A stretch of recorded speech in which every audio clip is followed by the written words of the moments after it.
Los alumnos de Genética 2 vamos a echar un vistazo a las respuestas que habéis dado en el cuestionario del tema de cáncer. Bien, la pregunta número 1 dice: ¿el cáncer es una enfermedad homogénea, una enfermedad heterogénea, está causada por mutaciones o B y C son correctas? Bien, el 87% de vosotros habéis contestado B y C son correctas y efectivamente es cierta. El cáncer es una enfermedad heterogénea en cuanto a que está causada por mutaciones que además son muy diversas.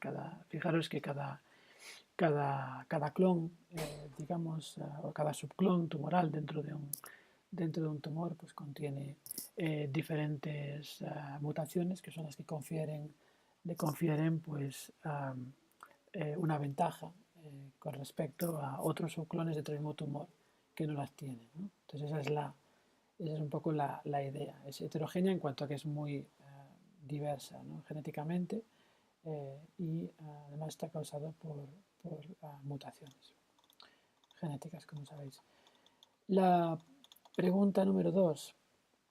El cáncer es una enfermedad de base genética. Esto quiere decir que es heredada de padres a hijos, no necesariamente. Acordaros que os dije que solamente en torno a menos del 10% de los cánceres son cánceres o son tumores que se puedan cánceres, perdón, que se puedan transmitir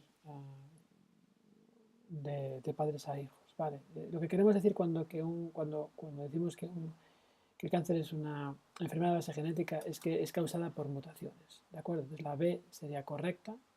Respondisteis el 70% correctamente.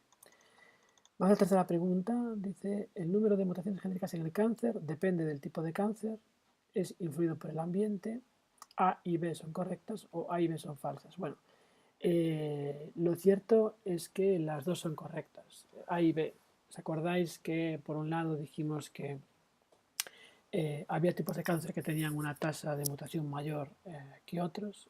Concretamente decíamos que melanoma, que estaba más muy influido por el ambiente, tenía una tasa de mutación mucho mayor, porque la radiación ultravioleta promovía esas mutaciones.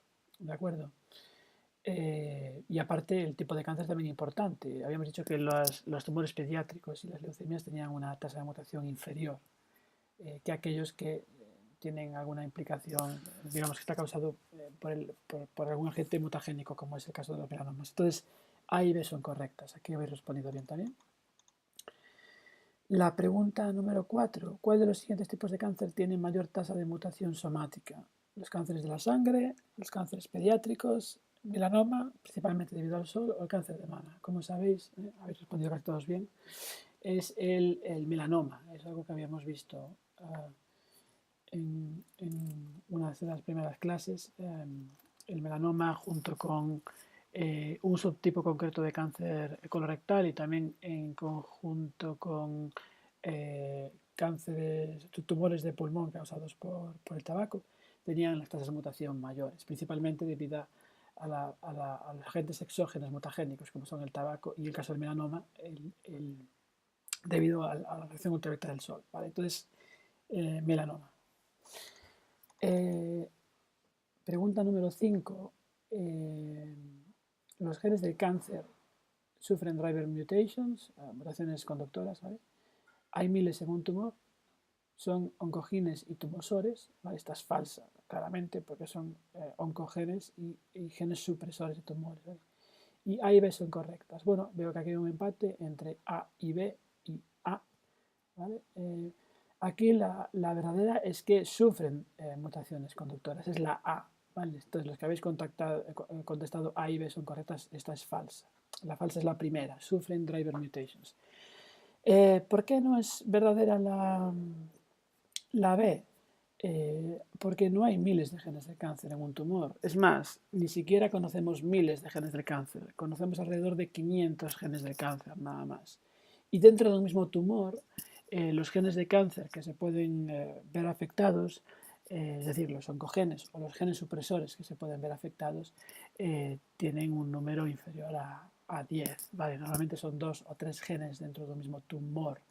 Cuidado, cuando hablamos de tipo de tumor, ¿vale? Cuando hablamos de tipo de cáncer es diferente. Ahí sí podemos encontrar, bueno, pues hasta una decena o en algunos casos incluso más de genes que pueden estar, genes, digamos, del cáncer que pueden estar mutados. Pero cuando hablamos de tipos de cáncer como entidad, pues eso, de tipo, ¿vale? Cuando hablamos de tumores en concreto, tumores que afectan a una única persona, que es el caso en el que estamos hablando ahora, pues solamente encontramos, pues eso, del orden de 2 o 3 habitualmente.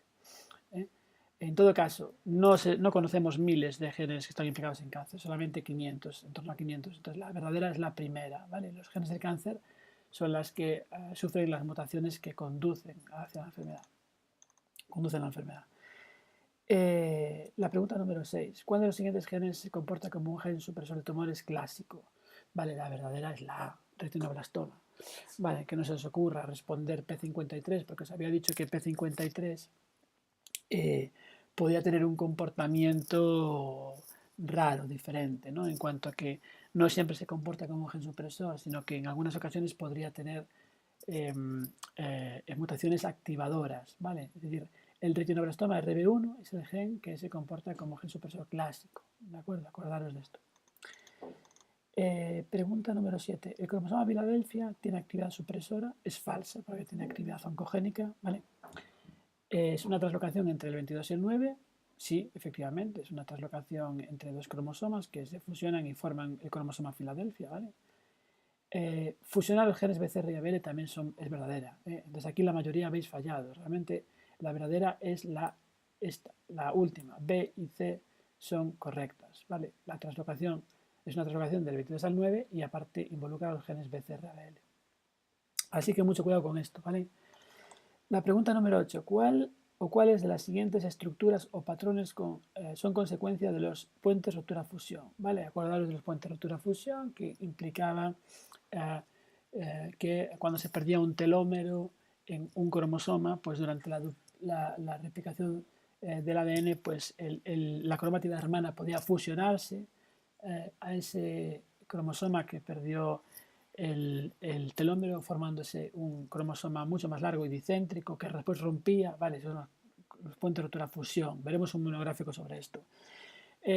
Forma cromosomas minúsculos dobles, sí, es cierto, esta es verdadera, pero también forma cromotripsis, ¿vale? Entonces, realmente A y B son verdaderas, esta sería la correcta, ¿vale? Aquí también la mayoría habéis respondido mal. Forma cromosomas minúsculos dobles cuando se rompe en esa rotura, se forman pequeños fragmentos que se pueden volver a unir y formando cromosomas minúsculos dobles, pero muchos de esos fragmentos que se generan, que se rompen, se pueden volver a unir al extremo del cromosoma, generando también cromotripsis, ¿vale? Digo que veremos un monográfico sobre esto. Entonces, A y B son verdaderas, ¿vale? La pregunta número 9. ¿Cuál del siguiente es un mecanismo de activación oncogénica? Vale, la duplicación, sí, es decir, un oncogen puede activarse si se duplica su dotación cromosómica. La translocación también, cromosoma Filadelfia es un ejemplo, se pueden formar genes de fusión que llevan son genes, a muchos de ellos, o algunos de ellos, con potencial oncogénico. Y las missense mutations también es verdadera, ¿vale? Es decir, aquellas mutaciones en las cuales se pierde porque cambia un aminoácido, se cambia la lectura, cambiar el aminoácido, es decir, son cambios nucleotídicos que implican un cambio en un aminoácido, esto también son activadoras. Entonces, todas son ciertas. Aquí sí que habéis respondido bien todos. Y la última pregunta del cuestionario, del tema 7, dice: un oncogen necesita mutar 2 alelos. Esta es falsa, porque esta se refiere a los genes supresores. Un oncogen es suficiente con que reciba una mutación activante en una de los 2 alelos para que se active. ¿Vale? Tiene función apoptótica, esta es falsa, porque eso es la función propia de los genes supresores, de algunos genes supresores. Entonces, la verdadera sería esta, la B. Bueno, muy bien. Un saludo y hasta el próximo vídeo.